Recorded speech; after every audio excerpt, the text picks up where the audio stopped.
नमस्कार, special report में आप सभी का स्वागत है। मैं हूं आपके साथ हिमांशु दीक्षित। सूबे में शिक्षा व्यवस्था बदहाल है। सुप्रीम कोर्ट ने शिक्षा मित्रों के समायोजन को खारिज किया। शिक्षा मित्र क्लास छोड़कर सड़कों पर उतर आए। सूबे के ज्यादातर स्कूल इन्हीं शिक्षा मित्रों के भरोसे चल रहे हैं। ऐसे में स्कूलों की पढ़ाई लगभग ठप है। उधर सरकारी स्कूलों का हाल किसी से छिपा नहीं है। ना शिक्षक पढ़ाने को तैयार और न ही स्कूल के हालात ऐसे कि यहाँ पढ़ा जा सके। ऐसे में भगवान भरोसे है यूपी की शिक्षा व्यवस्था।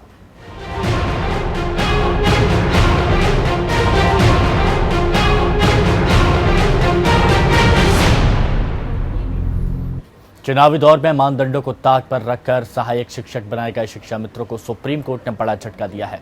सुप्रीम कोर्ट ने साफ कर दिया है कि बिना उचित क्वालिफिकेशन के शिक्षा मित्रों को सहायक शिक्षक यानी पक्की सरकारी नौकरी देना गलत था। सुप्रीम कोर्ट का यह फैसला क्या आया, सूबे में कोहराम मच गया। स्कूल छोड़कर तमाम शिक्षा मित्र सड़कों पर उतर आए। अब सड़कों पर हंगामा बरपा हुआ है।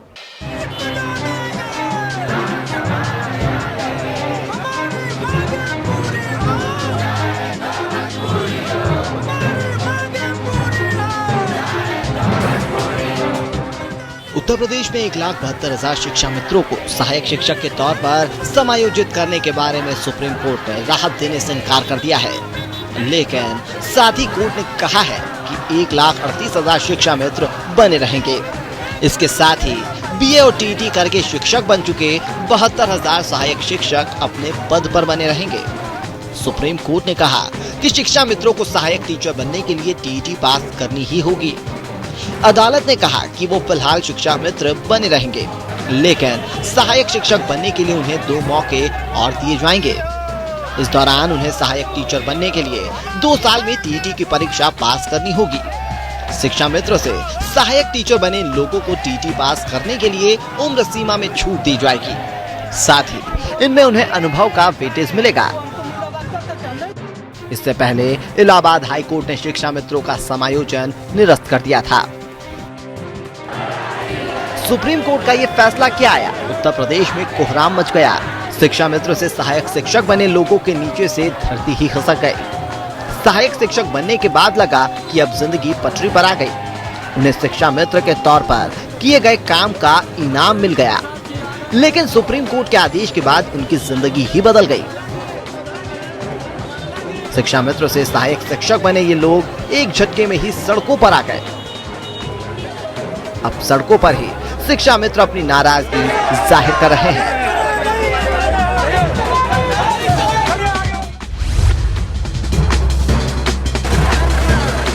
मुख्यमंत्री योगी आदित्यनाथ के शहर गोरखपुर में सीएम के खिलाफ गुस्से में शिक्षा मित्र दिखाई दिए। हजारों की तादाद में पुरुष और महिला शिक्षा मित्र गोरखनाथ मंदिर पहुंचे और यहां का घेराव किया। शिक्षा मित्र ने सरकार के खिलाफ नारेबाजी भी की। हालांकि हंगामे के आसार को देखते हुए जिला प्रशासन ने गोरखनाथ मंदिर के आसपास धारा 144 लागू कर दी। बावजूद इसके शिक्षा मित्रों ने यहां आकर प्रदर्शन किया। हमारा समायोजन रद्द कर दिया गया सुप्रीम कोर्ट द्वारा। पहले भी हाई कोर्ट द्वारा रद्द किया गया था और फिर से वही फैसला दोहराया गया। अब हम लोग सड़कों पर आ गए और हमारी 10 से 15 वर्षों की जो मेहनत थी वो सब बेकार हो गई है और हम उग्र प्रदर्शन के लिए मजबूर हैं। बीएससी ऑफिस पे इसलिए प्रदर्शन किया जा रहा है कि यहाँ पे हमारी मांगों का निवारण नहीं हो पाया। सुप्रीम कोर्ट में जो केस चल रहा था लगभग पिछले 10 वर्षों से, उस केस में सुप्रीम कोर्ट ने एक तरफा फैसला दिया है। हमारी शिकायत ये है कि सुप्रीम कोर्ट ने हमारे 15 साल के कार्य अनुभव को ना देखते हुए भी हमें कोई वेटेज नहीं दिया है। इस दौरान पुलिस और शिक्षा मित्रों के बीच झड़प भी हुई और पुलिस ने लाठी चार्ज कर दिया। इस दौरान दौड़ा कर शिक्षा मित्रों को पीटा गया, लेकिन शिक्षा मित्र अपनी मांगों पर अड़े रहे। हम लोग मारपीट नहीं करना चाहते थे, बस ये लोग पता नहीं किसके इशारे पर डंडा बरसाए, पानी बरसाए, डंडा लाठी हम महिलाओं पर। ये अखिलेश के राज में ऐसा नहीं हुआ था, लेकिन योगी मोदी के राज में ऐसा हो रहा है। महिलाओं पर अत्याचार, एक तरफ कहते हैं महिलाओं की सुरक्षा। सहायक शिक्षक पद से बेदखल किए गए ये शिक्षा मित्र आजमगढ़ के हैं। कोर्ट के फैसले और सरकार की नीति के खिलाफ इनके मन में काफी गुस्सा है, जो इनके चेहरे पर साफ नजर आ रहा है। गुस्सा और भविष्य की चिंता लिए ये शिक्षा मित्र अब सड़कों पर प्रदर्शन कर रहे हैं। साथ ही सरकार के खिलाफ नारेबाजी भी कर रहे हैं। हमारी मांग है कि हम लोग जैसे जिस पद पे थे हमको बहाल किया जाए। सहायक शिक्षा पे हम लोग समाजिक हुए थे और हम लोग की स्थिति बहुत बुरी हो गई, हम लोग इधर के नहीं हो चुके। हमारी मांग है कि हमारी जो भी है हमको पूरी की जाए, हमारे सहायक अध्यापक को बहाल किया जाए। ये तस्वीर आगरा की है। आगरा के शिक्षा मित्र कलेक्ट्रेट पर जमा होकर धरना दे रहे हैं। शिक्षा मित्र डीएम के जरिए सरकार को ज्ञापन दे रहे हैं कि सरकार उनके भविष्य के साथ खिलवाड़ ना करे, इसके लिए कोई रास्ता निकाले। सुप्रीम कोर्ट के फैसले के बाद बलिया में सरकार के खिलाफ गुस्से में है शिक्षा मित्र। उनका मानना है कि शिक्षा मित्रों के सहायक शिक्षक में समायोजन से अखिलेश सरकार के फैसले का योगी सरकार ने जानबूझकर कोर्ट में दमदार ढंग से पैरवी नहीं की। अब वे सरकार के खिलाफ लामबंद है और धरना प्रदर्शन कर रहे हैं। उधर शिक्षा मित्रों के प्रदर्शन से डरे बलिया के बेसिक शिक्षा अधिकारी दफ्तर ही नहीं आए और उनके ऑफिस में ताला लटका रहा।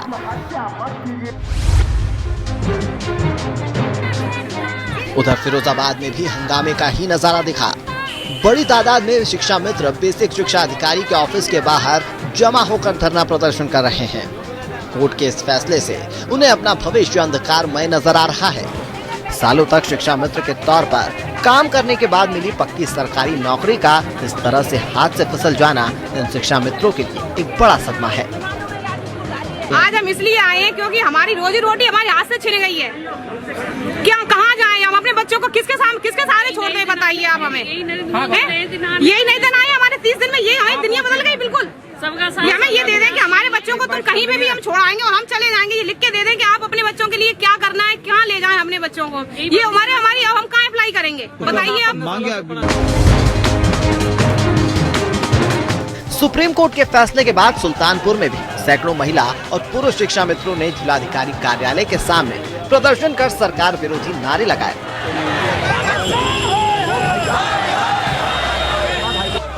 और कुछ समय के लिए फैजाबाद इलाहाबाद मार्ग जाम भी कर दिया।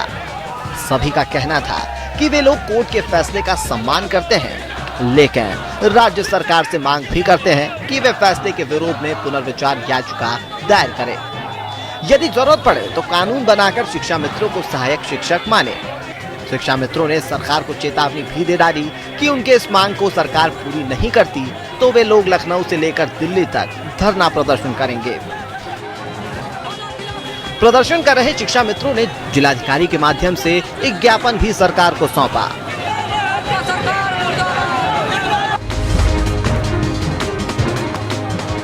उधर उन्नाव में भी शिक्षा मित्रों को समायोजन रद्द किए जाने के बाद शिक्षा मित्र उग्र हो गए हैं। साथ ही शिक्षा विभाग के कार्यालय पहुंचकर सरकार के खिलाफ जमकर नारेबाजी भी उन्होंने की। उनकी मांग है कि उनका समायोजन फिर से बहाल किया जाना चाहिए। इन शिक्षा मित्रों का आरोप है कि उनके भविष्य को अंधकार में धकेलने का काम किया जा रहा है। ये शिक्षा मित्र उन्नाव के अलग अलग स्कूलों में पिछले 17 सालों से बच्चों को पढ़ा रहे थे और उन्हें अचानक अयोग्य घोषित कर दिया गया। माननीय सुप्रीम कोर्ट के द्वारा ये जो निर्णय दिया गया है, इससे हमारे बच्चे और उन गांव गरीब के जितने भी बच्चे हैं उनके भविष्य पर ताला लग गया है। अगर हमने बीएलओ ड्यूटी ना की हो, क्लास में पढ़ाया ना हो, रैपिड सर्वे ना की हो, बाल गणना कोई भी वर्क एक्सवाइजेड ना किया हो तो हम अयोग्य हैं। अगर 17 साल या 10 साल से हम ड्यूटी कर रहे हैं तो अयोग्य कहाँ से है, बताएं हमको कोई भी। हम लोगों के साथ इतना गलत निर्णय नहीं आना चाहिए था। उन लोगों को किसी भी तरीके से हम लोगों के साथ रोजी रोटी छीनने का हक नहीं है उनको, हम लोगों की। यूपी में सुप्रीम कोर्ट के एक फैसले से लाखों शिक्षा मित्रों के करियर पर सवालिया निशान लग गया है। ऐसे में वे सड़कों पर हैं। लेकिन सबसे बड़ा सवाल तो सरकार पर है, जिसने राजनीतिक फायदे के लिए बिना जरूरी कार्रवाई किए इन शिक्षा मित्रों को सहायक शिक्षक बनाने का फैसला कर लिया था।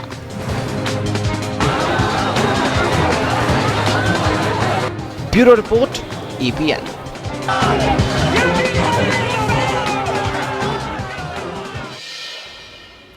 कोर्ट के फैसले से नाराज शिक्षा मित्र सड़कों पर हंगामा कर रहे हैं। वहीं सरकार का यूपी में हाल क्या है, ये किसी से छुपा नहीं है। प्राथमिक स्कूलों का हाल तो प्रदेश में इतना बदतर है कि गरीब से गरीब व्यक्ति भी प्राथमिक विद्यालय में अपने बच्चों को पढ़ाना नहीं चाहता, जबकि सरकार शिक्षा क्षेत्र में सालाना करोड़ों खर्च करती है। शिक्षा सुधार को लेकर सरकार भले ही लाख दावे करे, लेकिन जब शिक्षा व्यवस्था में पलीता लगाने के लिए शिक्षक ही उतर आए तो भला ऐसे में प्राथमिक विद्यालयों के हालात में कैसे सुधरें। आलम यह है कि बच्चों के भविष्य की नींव रखने वाले विद्यालयों में बच्चों को ना तो राष्ट्रपति, प्रधानमंत्री और ना ही मुख्यमंत्री का नाम पता है।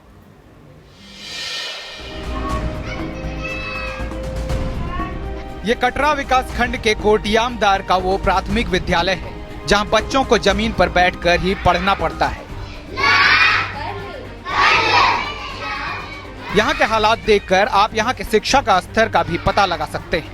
बात शिक्षा की जाए तो यहाँ के बच्चों को ना तो प्रधानमंत्री, राष्ट्रपति और ना ही प्रदेश के मुख्यमंत्री का नाम तक पता है। क्लासरूम में टंगे चार्ट पर फलों के नाम लिखे होने के बावजूद बच्चे ढंग से ना तो उसे पढ़ पाते हैं और ना उस फल का नाम तक बता पाते हैं। यहाँ पढ़ने आने वाले बच्चों के शिक्षा का स्तर का हाल इतना बुरा है कि उन्हें अपने अध्यापकों तक का नाम नहीं पता। आप खुद देखिए यहाँ शिक्षा का सच। तुम्हारे प्रिंसिपल जहाँ अध्यापक हैं उनका क्या नाम है? इधर देखो सामने, क्या नाम है अध्यापक का? नहीं मालूम जी। अच्छा, तो कुछ यहाँ पे मास्टर पढ़ाते हैं जी। तो बताओ मुख्यमंत्री का क्या नाम है? श्री अखिलेश यादव। प्रधानमंत्री का क्या नाम है? हाँ? श्री अखिलेश नरेंद्र मोदी। वहीं इन बच्चों को पढ़ाने का जिम्मा जिन अध्यापक का है उनका भी बहाना सुन लीजिए। कहना है कि नए बच्चों को अभी चीजों के बारे में नहीं पता, पुरानों को सब पता है। सर, ये स्तरीय शिक्षा बताया जा रहा है, इसमें जो कम बच्चे जानते हैं उनको इस क्लास में बिठाया जाता है और जो थोड़ा जानते हैं बढ़िया से उनको एक स्तर के अनुसार इस क्लास में। इस स्कूल में शिक्षा का सच तो आपने देख लिया, अब आपको स्कूल की बदहाली दिखाते हैं। यहाँ कहने को तो स्कूल में शौचालय है, लेकिन उसका हाल बदहाल है। हाल ऐसा कि कोई भी इसका इस्तेमाल नहीं करता। स्कूल की बाउंड्री गिरी हुई है और पानी पीने का जो नल लगा है वो 1 साल से बेजान पड़ा है। जब इन अव्यवस्थाओं और बच्चों की शिक्षा के प्रति शिक्षकों द्वारा बरती जा रही लापरवाही के बारे में बीएसए से पूछा तो सुनिए उनका जवाब। नहीं, विद्यालय की जांच कराते हैं और स्वयं जाकर के खंड शिक्षा अधिकारी से भी जांच कराते हैं और जो स्थिति है वो आरटीई के मानकों के अनुरूप होनी चाहिए और उसको देख करके हम लोग उस पर कार्रवाई करेंगे, तत्काल कराएंगे। तो ये है सरकारी स्कूल की हकीकत, ना तो पढ़ाई और ना ही स्कूल की सही देखरेख। ऐसे में सबसे बड़ा सवाल तो यही है कि इन स्कूलों से पढ़कर बच्चे कैसे देश का नाम रोशन करेंगे। सनीश श्रीवास्तव, APN, गोंडा। इसमें कोई दो राय नहीं है, जैसे शिक्षक होंगे बच्चे भी वैसे ही होंगे। सरकारी स्कूलों में पढ़ाई का सच तो आपने देख लिया, अब उन शिक्षकों का सच भी आपको दिखाते हैं। अगर स्कूल में शिक्षकों को पीएम और प्रेसिडेंट का पूरा नाम नहीं पता हो तो भला वो बच्चों को क्या पढ़ाएंगे। एक ऐसा स्कूल वाराणसी में है जहां न सिर्फ बच्चे खुद से झाड़ू लगाते हैं बल्कि शिक्षकों के ज्ञान पर भी सवाल खड़ा होता है और बच्चे ऐसे स्कूल में पढ़ रहे हैं जहां उनके भविष्य के साथ खिलवाड़ हो रहा है। देखिए रिपोर्ट। तो इस समय देश का राष्ट्रपति कौन है ये बता पाएंगे? कौन है? अच्छा, प्रधानमंत्री का पूरा नाम पता है आपको? क्या नाम है? मोदी, महेंद्र मोदी। मोदी उनका पूरा नाम बताइए। महेंद्र प्रसाद मोदी। मुख्यमंत्री कौन है प्रदेश का, उत्तर प्रदेश का? शिक्षा के मंदिर में छात्र अपने उज्जवल भविष्य का सपना सजोए आते हैं, लेकिन यूपी में शिक्षा के मंदिर का ऐसा हाल कि उनका उज्जवल भविष्य का सपना चकनाचूर हो जाता है। वाराणसी के नैनपुरा गांव में स्थित जगरदेव तकनीकी माध्यमिक विद्यालय में छात्र आकर सबसे पहले प्रार्थना की जगह हाथों में झाड़ू क्लास की सफाई करते हैं। उसके बाद घंटों टीचर का इंतजार करना पड़ता है। विद्यार्थियों की अगर माने तो विद्यालय में 2 महिला टीचर और प्रधानाचार्य को लेकर 4 पुरुष टीचर सहित कुल 6 लोग हैं। लेकिन प्रधानाचार्य सहित सारे के सारे स्कूल की समयावधि से काफी विलंब से आते हैं और आने के बाद भी सिर्फ शिक्षक रूम में बैठे गप मारते हैं। छात्रों की माने तो बच्चे खुद विद्यालय की चाबी लेकर उसे खोलते हैं और अपने अपने क्लास की सफाई करते हैं। स्कूल में पहले प्रार्थना होती थी, लेकिन जब से 21 जुलाई से स्कूल खुला है तब से प्रार्थना होना बंद हो गई है। इसमें टीचर नहीं आते हैं, कब 10 बज जाता है, 11 बजता है, आते हैं अपने क्लास रूम में बैठते हैं, ऑफिस में बैठते हैं, बात करते हैं, पढ़ाते नहीं, खाली रिजल्ट हाजिरी लगा देते हैं, बस पढ़ाई नहीं होता है। आज आई हो तो यहाँ स्कूल में प्रार्थना हुई है? हैं? बताओ। हैं? क्या रोज आती हो तो होती है प्रार्थना? सुबह 8 बजे से खुलने वाले विद्यालय के प्रधानाचार्य अनुराग कुमार से जब 9 बजे आने का कारण पूछा गया तो वह सफाई देने में जुट गए। देर क्यों हुई? आप रोज देर से क्यों आते हैं? आप लोग टीचर क्यों देर से आते हैं? क्या वजह है? सभी लोग नहीं ले रहा भाई, कुछ मौसम का असर है, कुछ व्यक्तिगत कारण होते हैं पारिवारिक। अच्छा। किसी की मान लीजिए तबीयत खराब, मान लीजिए कुछ टेक्निकल प्रॉब्लम, फॉल्ट आ गई। यहाँ परमानेंट टीचर नहीं है। तो परमानेंट होंगी तभी समय से आएंगी। सर ये तो प्रबंधक महोदय सोचे कि सैलरी की बात है। हाँ। हम तो सभी टीचर इसीलिए थोड़ा सा निराश हो गए हैं। जो मानदेय लगने वाला था वो भी निश्चित नहीं है। बच्चों का पढ़ाई प्रभावित हो रहा है, तो यहाँ पे आप इसकी शिकायत किसी आला अधिकारियों से किए हैं? हाँ, सब कमेटी वाले तो प्रबंधकी विद्यालय है, सब आते जाते। इस समय हो रहा है 9 बजे, कोई 10 बजे। अच्छा, कोई 9 बजे आता है, कोई 10 बजे आता है। तब तक बच्चे करते क्या हैं? अपना ये बैठे रहते हैं, खेलते हैं। पीएम के संसदीय क्षेत्र में छात्रों के भविष्य के साथ अगर ऐसा खिलवाड़ किया जा रहा है तो सोचिए दूसरी जगहों का हाल कैसा होगा। बहरहाल अब देखना यही है कि प्रदेश में सीएम के निर्देश की धज्जियां उड़ाते ये शिक्षक कब अपनी जिम्मेदारियों को समझेंगे और मासूम बच्चों के भविष्य को अंधकार में रखने से बाज आएंगे। नीरज जायसवाल के साथ ब्यूरो रिपोर्ट, वाराणसी, APN। सरकार का स्लोगन है पढ़ेगा इंडिया तभी तो बढ़ेगा इंडिया, लेकिन मिर्जापुर में ऐसे पढ़ेगा इंडिया तो कैसे बढ़ेगा इंडिया? जी हाँ, मिर्जापुर के इस स्कूल को देखकर हर कोई यही कहेगा। स्कूल का हाल ऐसा कि यहाँ जान की बाजी लगाकर पढ़ने को मजबूर हैं छात्र।